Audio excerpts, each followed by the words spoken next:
नमस्ते बच्चों, कैसे हैं आप लोग? अंजू की पाठशाला में आप सभी का स्वागत है। आज मैं आप लोगों को पढ़ाऊंगी स्पर्श भाग 2, कक्षा 10, बिहारी के दोहे। बिहारी, ये बिहारी जी का चित्र है। बिहारी 1595 में इनका जन्म हुआ था एंड इनकी मृत्यु 1663 में हुई थी। बिहारी का जन्म 1595 में ग्वालियर में हुआ था। जब बिहारी 7-8 साल के ही थे, तभी इनके पिता ओरछा चले आए, जहां बिहारी ने आचार्य केशवदास से काव्य शिक्षा पाई। तो 1595 1595 में ग्वालियर एमपी मध्य प्रदेश में इनका जन्म हुआ था। एंड जब ये ओनली 7 to 8 years के थे, तब इनके father Orchha, this is place name, Orchha चले आए और यहीं बिहारी आचार्य केशवदास से मिले और उनसे काव्य शिक्षा प्राप्त की। यहीं बिहारी रहीम के संपर्क में आए। बिहारी ने अपने जीवन के कुछ वर्ष जयपुर में भी बिताए। बिहारी रसिक जीव थे, पर इनकी रसिकता नागरिक जीवन की रसिकता थी। उनका स्वभाव विनोदी और व्यंग प्रिय था। 1663 में इनका देहावसान हुआ। बिहारी की एक ही रचना सतसई उपलब्ध है, जिसमें उनके लगभग 700 दोहे संग्रहित हैं। तो बिहारी का एक मेन बुक जो जिसे सतसई कहा जाता है, उसमें लगभग बिहारी के 700 दोहे लिखे हुए हैं। लोक ज्ञान और शास्त्र ज्ञान के साथ ही बिहारी का काव्य ज्ञान भी अच्छा था। रीति का उन्हें भरपूर ज्ञान था। इन्होंने अधिक वर्ण सामग्री श्रृंगार से ली है। इनकी कविता श्रृंगार रस की है, इसलिए नायक, नायिका या नायिकी की वे चेष्टाएं जिन्हें हाव कहते हैं, इनमें पर्याप्त मात्रा में मिलती हैं। बिहारी की भाषा बहुत कुछ शुद्ध ब्रज है और वह साहित्यिक है। इनकी भाषा में पूर्वी प्रयोग भी मिलते हैं। बुंदेलखंड में अधिक दिनों तक रहने के कारण बुंदेलखंडी शब्दों का प्रयोग मिलना भी स्वाभाविक है, क्योंकि ये काफी समय तक बुंदेलखंड में रहे थे, इसलिए इनके काव्यों में बुंदेलखंडी शब्द का प्रयोग भी मिलता है। अब मैं कविता अभी अभी मैं यहाँ दोहे स्टार्ट कर रही हूँ। ये आपके टेक्स्ट बुक को पेज नंबर 15 का वर्ड मीनिंग है, तो आप लोग मार्क कर लीजिएगा। फर्स्ट वाला आपके टेक्स्ट बुक का वर्ड है, ये इसका हिंदी मीनिंग है एंड ये इसका इंग्लिश मीनिंग है। सोहत ओढ़े पितु पितु पटु श्याम, सलोने गात, मनो नील मणि सैल पर आतुक पर्यो प्रभात। तो यहाँ जो है, मैंने वर्ड वाइज सारे मीनिंग दे दिए हैं। फाइन, मैंने सारे वर्ड का मीनिंग दिया है, लेकिन अगर आपको एग्जाम में मेनली ये दोहे में से कोई भी एक दिया रहेगा और आपको उसका मीनिंग लिखना है, तो अगर आप वर्ड वाइज मीनिंग लिखेंगे तो वो फुल्ली करेक्ट नहीं होगा। इसलिए आपको वर्ड वाइज समझना है, लेकिन उसका इनर मीनिंग लिखना है। फाइन, तो मैं पहले वर्ड वाइज बताती हूँ, यहाँ ऑलरेडी लिखा हुआ है और उसके बाद मैं इनर मीनिंग भी बताऊंगी। सोहत ओढ़े पितु पटु श्याम, यहाँ दो सखी, दो लेडी जो है एक दूसरे से बात कर रही है एंड वो बोलिए सोहत मतलब अच्छा लगता है। देखो, ओढ़े मतलब ओढ़ा हुआ, जो यहाँ श्याम के बारे में बात हो रही है। श्याम मतलब कृष्णा भगवान। कृष्णा ने जो पितु पटु पीले वस्त्र पहना हुआ है, श्याम मतलब कृष्णा ने जो पीला वस्त्र पहना हुआ है, देखो कितना सुंदर लग रहा है। यस, सलोने गात, सलोने गात मतलब बॉडी, सलोने मतलब सांवला, सुंदर। यस, तो वो बोलिए कि देखो उनका जो सांवला कलर है, उस पे उनका ये पीला वस्त्र कितना सुंदर लग रहा है। मनो, मनो मतलब मानो, सपोज, ये बिलीव इट। ये बोलिए जैसे लग रहा है कि नीलमणि सैल, नीलमणि ये माउंटेन नेम है एंड सैल मतलब पर्वत, पहाड़। ये बोल रही है कि जैसे नीलमणि पर्वत पर आतुक पर्यो प्रभात, मॉर्निंग के टाइम सूर्य की पीली पीली किरणें पड़ रही हों। ये इतने कृष्ण भगवान पीले वस्त्र में इतने सुंदर लग रहे हैं कि लग रहा है कि नीलमणि पर्वत पर मॉर्निंग मॉर्निंग पीले पीले सूर्य की किरणें पड़ रही हैं। इतने खूबसूरत लग रहे हैं कृष्णा। ये देखिए, इसलिए मैंने ये पिक्चर लगाया है कि कृष्णा जो है सांवले कलर के हैं एंड उन्होंने पीले पीले वस्त्र पहन रखे हैं, इसके कारण उनकी सुंदरता बहुत बढ़ गई है। मैं एक बार इसका मीनिंग पढ़ देती हूँ। एक सखी दूसरी सखी से कहती है, हे सखी, श्री कृष्ण अपने सुंदर सांवले तन पर पीले वस्त्र ओढ़े हुए हैं। इस वेश में वे इतने सुशोभित हो रहे हैं मानो प्रभात काल में नीलमणि पर्वत पर सूर्य की पीली पीली धूप पड़ रही हो। अब आगे, कहलाने एकत बसत अहि मयूर मृग बाघ जगतु तपोवन सौ कियो दीरग दाघ निधाग। यहाँ यहाँ देखिए सारे वर्ड का मीनिंग दिया हुआ है, तो आप आराम से अपने बुक में मार्क कर सकते हैं। यहाँ बोले कि कहलाने एकत बसत, कहलाने मतलब व्याकुल। यहाँ व्याकुल ये जो एनिमल्स हैं, अही मतलब देखिए सांप स्नेक, मयूर मयूर मतलब पीकॉक, मृग मतलब हिरन, एंड बाघ मतलब जंगली जानवर टाइगर। आपको पता है सांप और मोर को एक दूसरे का कट्टर दुश्मन, एंड इनमें बोला जाता है 36 का आंकड़ा। यस, ये दोनों ये लोग एक दूसरे के कट्टर एकदम विरोधी हैं, एकदम बहुत बहुत दुश्मन है ये लोग। लेकिन यहाँ क्या कहा जा रहा है, ये एकत बसत अहि मयूर जगतु तपोवन सौ किए दीरग दाग निदाघ। निदाघ मतलब गर्मी का मौसम, दीरग दीरग दाग निदाग। यहाँ बोले कि इतनी गर्मी है, इतना भयानक गर्मी हो रहा है कि ये एनिमल्स अपनी दुश्मनी को भूलकर, चाहे मोर और सांप है, बाघ और हिरन है, इस तरह के जंगली जानवर भी अपने दुश्मनी को भूलकर अपने आप को बचाने के लिए एक साथ एक जगह बैठे हुए हैं। और ऐसा कहाँ पॉसिबल है? तपोवन में, जहाँ तपस्या किया जाता है। यस, गर्मी से ये एनिमल्स इतने परेशान हो गए, इतनी भयंकर गर्मी है कि ये अपनी दुश्मनी भूलकर एक साथ एक जगह बैठकर अपना अपना अपना बचाव कर रहे हैं। फाइन, मैं मीनिंग दिखा रही हूँ आपको। देखिए, पीकॉक एंड सांप, इन दोनों को एक दूसरे का दुश्मन माना जाता है। यहाँ हिरन और बाघ, इन लोगों को दुश्मन माना जाता है, लेकिन वो भी अपनी दुश्मनी भूलकर वहां साथ बैठे हुए। बिहारी कहते हैं, ग्रीष्म ऋतु की भयंकर गर्मी ने सारी धरती को तपोवन के समान बना दिया है। तभी तो गर्मी के ताप से प्रभावित होकर परस्पर शत्रु भाव रखने वाले सांप मोर तथा हिरन और सिंह साथ साथ निवास कर रहे हैं।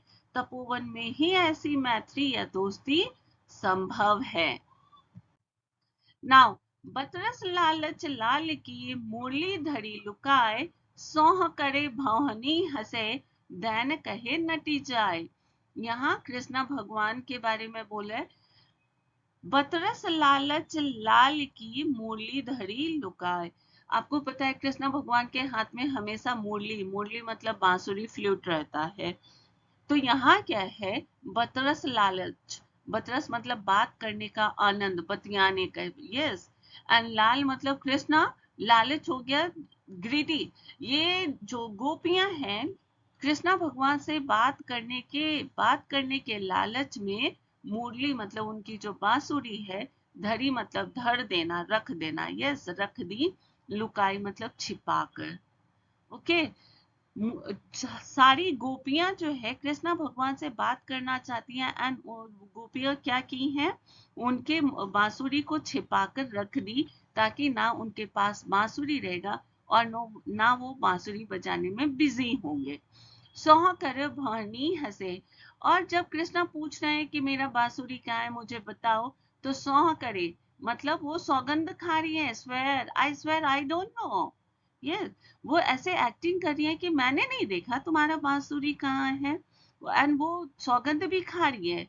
यस, वो बोलिए नहीं मुझे नहीं पता, एंड भवानी हंसे, एंड वो आंखों ही आंखों में एक दूसरे को इशारा करके हंस भी रही है कि देखो ये ढूंढ रहा है, लेकिन सौगंध भी खा रही है, कसम भी खा रही है कि हम लोगों ने, मैंने नहीं देखा। दैन कहे नटी जाए।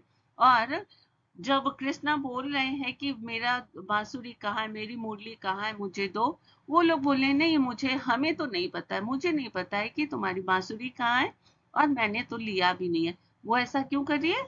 बात करने के लालच के में। यहाँ देखो कृष्णा भगवान है एंड ये गोपियां जो है उनसे बात करना चाहती। कृष्णा भगवान क्या है, अपने बांसुरी में खो जाते थे और वो बात नहीं कर रहे। कृष्णा से रस भरी बातें करने के लालच में नायिका ने उसकी बंसी छिपा कर रख ली है।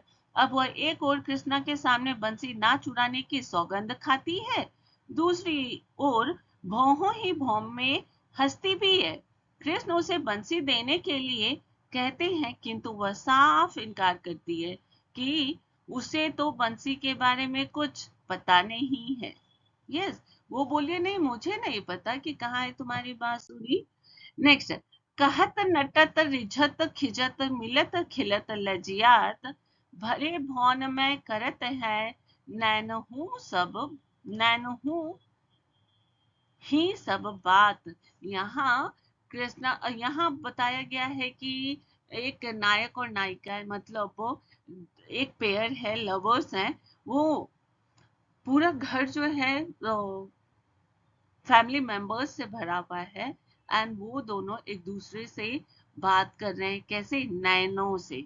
अभी देखो, कहत, कहत मतलब कहना, नटत मतलब इनकार करना। यहाँ नायक जो है, जो मेल पर्सन है, फीमेल से कहता है कि चलो हम लोग अलग बात करते हैं, लेकिन नायिका जो है उसको इनकार कर देती है, मना कर देती है, रिफ्यूज कर देती है। यस, वो बोलती है नहीं नहीं, इतने लोग हैं, मैं नहीं आऊंगी। रिझत खिजत मिलत, जब वो नायक मिलने के लिए कहता है तो वो मना करती है, और उसके मना करने के एक्टिंग को वो उसे इतना इम्प्रेस हो जाता है कि उसको वो उससे खिलत लजियात, नायक बहुत खुश हो जाता है उसके मना करने के तरीके से। ये देख, और नायक जब खुश होता है तो नायिका जो है, फीमेल जो है, वो गुस्सा होती है, और उसको गुस्सा होते देखकर जो नायक है, मेल पर्सन, उसको और मजा आता है देखकर, उसे अच्छा लगता है, और इसको देखकर फीमेल जो है, लेडी जो है, वो लजा जाती है। भरे भौन में करत है नैनू, नैनहू ही सब बात। ये बोले पूरे भरे भवन में। यहाँ भरे भवन देखो, लोगों से भरा हुआ भवन, जहाँ पूरा घर जो है आदमी ही आदमी है, पूरे रिलेटिव पूरे आदमी ही भरे हुए हैं। मैं करत है नैनहू सब बात, नैनो ही नैनो में मतलब आंखों ही आंखों में, कोई मुंह से कुछ बोल नहीं रहा है, वर्ड नहीं निकाल रहा है, लेकिन दोनों आंखों ही आंखों में इतनी बातें कर ले रहे हैं। वो मिलने भी बुला ले रहा है, वो गुस्सा भी हो जा रही है, उसके गुस्से से वो खुश भी हो जा रहा है, वो लजा भी जा रही है, सब कुछ हो रहा है, लेकिन सब मुंह से नहीं, यहाँ आंखों ही आंखों में सारी बातें हो जा रही हैं। फाइन। देखो, घर में इतने फैमिली मेंबर्स हैं, तब भी वो लोग आंखों ही आंखों में बात कर ले रहे हैं। घर स्वजनों से भरा हुआ है, उसमें अवसर पाकर नायक नैनों के इशारों से नायिका को बुला रहा है। नायिका तुरंत मना कर देती है। नायक नायिका के मना करने के ढंग से प्रसन्न हो जाता है। उसकी प्रसन्नता को देखकर नायिका खींच जाती है, मतलब गुस्सा हो जाती है। इस प्रकार दोनों के नयन, नयन मतलब आंख, आईज मिलते हैं और दोनों के चेहरे प्रसन्नता से खिल जाते हैं। नायिका लजा जाती है।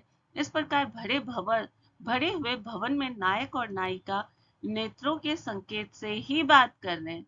यस, वो दोनों आंखों ही आंखों में बात कर ले रहे हैं, अपनी सारी फीलिंग्स को एक्सप्रेस कर रहे हैं। बैठी रही अति सघन बन, पैठी सदन तन माह, देखी दोपहरी जेठ की, छाहो चाहती छाह। यहाँ जेठ जो है हिंदी मंथ्स नेम है, जैसे इंग्लिश में जनवरी फरवरी करते हैं, हिंदी में भी ये this is month name, Hindi month name. Okay, and दोपहरी, जेठ महीने की दोपहरी मतलब आफ्टरनून। यहाँ बोले जेठ का महीना जो होता है वो गर्मी, समर सीजन कहलाता है, समर। तो यहाँ बोले जेठ के दोपहरी में, आफ्टरनून में इतनी गर्मी है, इतनी गर्मी है, बैठी रही अति सघन वन, कि लगता है कि इतने सघन वन में भी बैठी सदन तनमाहा। यहाँ देखिए, अति मतलब बहुत, सघन मतलब घना, वन मतलब जंगल, पैठी मतलब प्रवेश करके, सदन तन मतलब भवन के भीतर, माह मतलब अंदर। यस, एंड ये बोले कि इतनी गर्मी है। ऐसे क्या होता है, पेड़ पौधे ट्रीज जो होते हैं वो लोगों को छाया देती है, राहत देती है, आराम देती है। लेकिन इतनी गर्मी में जेठ के दोपहरी में ये जो पेड़ है और जो उसकी छाया होती है वो भी इतने गर्मी में इतनी परेशान हो गई है कि वो भी घने जंगल और घर के अंदर घुसकर बैठ गई है। ऐसा लग रहा है कि चाहो चाहती छाया भी छाया चाह रही है। वो भी बोली ओ माय गॉड कितनी गर्मी है, मुझे बचा लो, मुझे छिपा लो।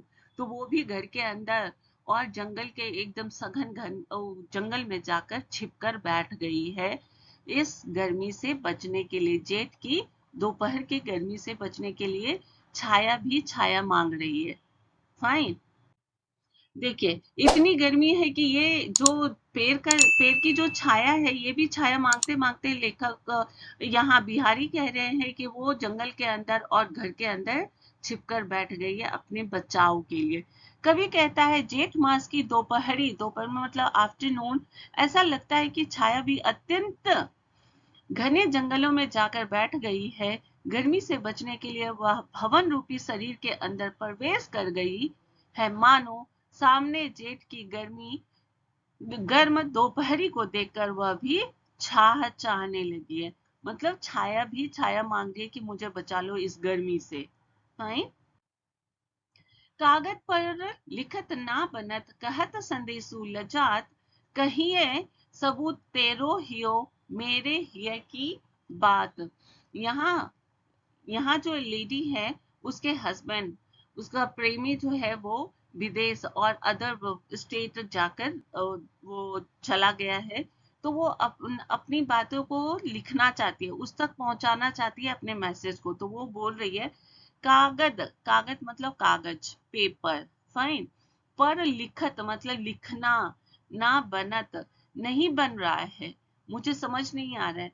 कहत संदेशु लजात, वो बोलिए मैं तुम्हें अपना मैसेज देना चाहती हूँ। यस, और मैं लिखना चाह रही हूँ लेकिन मुझे इतनी लज्जा मतलब इतना मैं मुझे सेम फील हो रहा है, मेरे हाथ कांप रहे हैं, मुझे पसीना छूट रहा है ऐसे। क्योंकि इनर मीनिंग लिखना है, ओनली वर्ड वाइज लिखेंगे तो नहीं चलेगा। फाइन। तो वो बोलिए कागज पर लिखत ना बनत, मुझे कागज पर लिखते बन ही नहीं रहा है कि मैं क्या लिखूं और क्या नहीं लिखूं। कहत संदेशु लजात, और मैं सोच रही हूँ कि मैं किसी को अपना मैसेज बोल के, लाइक पोस्ट मास्टर, पोस्टमैन जो भी आते हैं, मैं उसे बोलकर भी तुम तक मैसेज पहुंचा दूं तो उसके सामने मुझे बोलने में लज्जा आ रही है, मुझे सेम फील हो रहा है। तो मैं कह के भी तो अपना मैसेज तुम तक नहीं पहुंचा सकती। कहिए सबू तेरो हियो, हियो मतलब यहाँ देखिए हृदय, हार्ट, मेरे हिय की बात। ये बोलिए अब मुझे नहीं समझ आ रहा है कि मैं कागज पे भी नहीं लिख सकती हूँ, नहीं लिख पा रही हूँ, ना मैं किसी अदर पर्सन के थ्रू तुम तक मैसेज पहुंचा रही हूँ। तो मैं कैसे लिखूं, कैसे क्या करूं। तो अब तुम मेरे हृदय की बात, तो देखो सबूत तेरो हिय, मेरे हिय की बात। अब मेरे हृदय में क्या है, मैं तुम्हें क्या क्या बताना चाहती हूँ, तुम्हारा हृदय और तुम अपने आप ही समझ लो। देखो यहाँ ये प्रेमिका जो है लिखने बैठी है लेकिन उसे समझ में नहीं आ रहा है कैसे लिखे, क्या लिखे।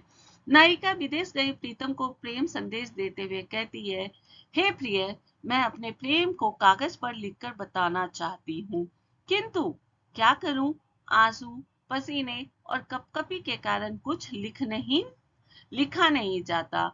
किसी संदेश वाहक द्वारा कहकर संदेश भेजना चाहती हूँ तो मुंह से प्रेम की बातें कहते ला जाती है। अब तो तुम मेरे हृदय से पूछ लो, वह वही तुम्हें मेरे हृदय की दशा बतलाएगा। वो बोले मैं लिख नहीं सकती, मैं किसी को बता भी नहीं सकती, तो अब तुम मेरे हृदय की बात तुम खुद से ही जान लो।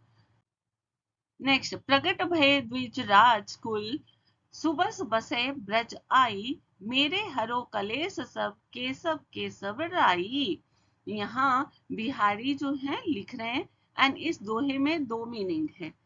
तो एक पहला सेंस क्या है, प्रगट भय द्विजराज कुल, यहाँ बिहारी बोले हैं कि आप जो है द्विजराज कुल में मतलब चंद्र वंश में आप पैदा हुए, प्रकट प्रकट भय मतलब जन्म लेना, पैदा होना, बर्थ।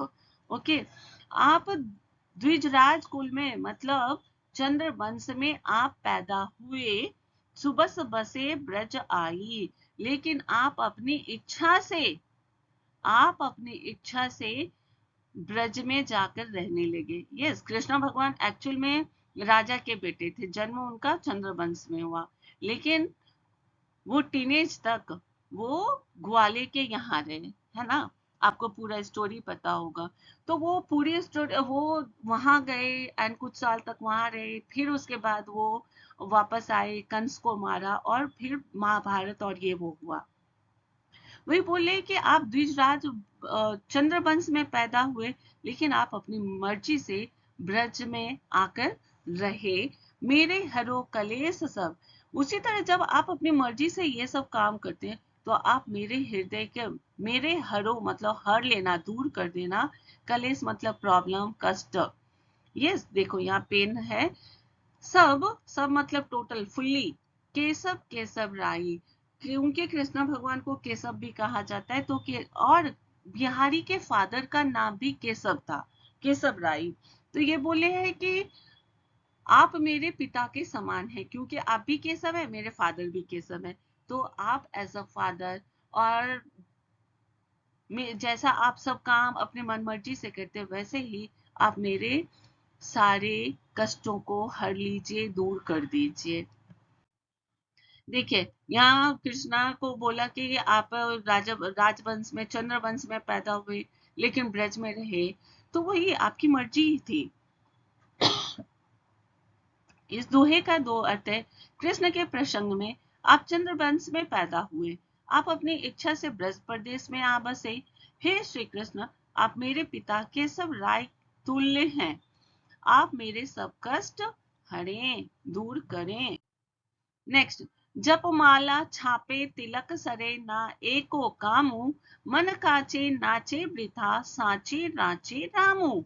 यहाँ बिहारी बोल रहे हैं कि जपमाला, हाथ में जपमाला लेके, यस, मनकों को गिन के और भगवान के नाम लेने से और छापा मारने से, ये राम का नाम का, कई बार आप देखेंगे कि कोई आदमी टेम्पल जाता है तो बहुत सारे रुद्राक्ष हाथ में, गले में, एंड फुल्ली फोरहेड पर पूरा चंदन वंदन लगा लेता है।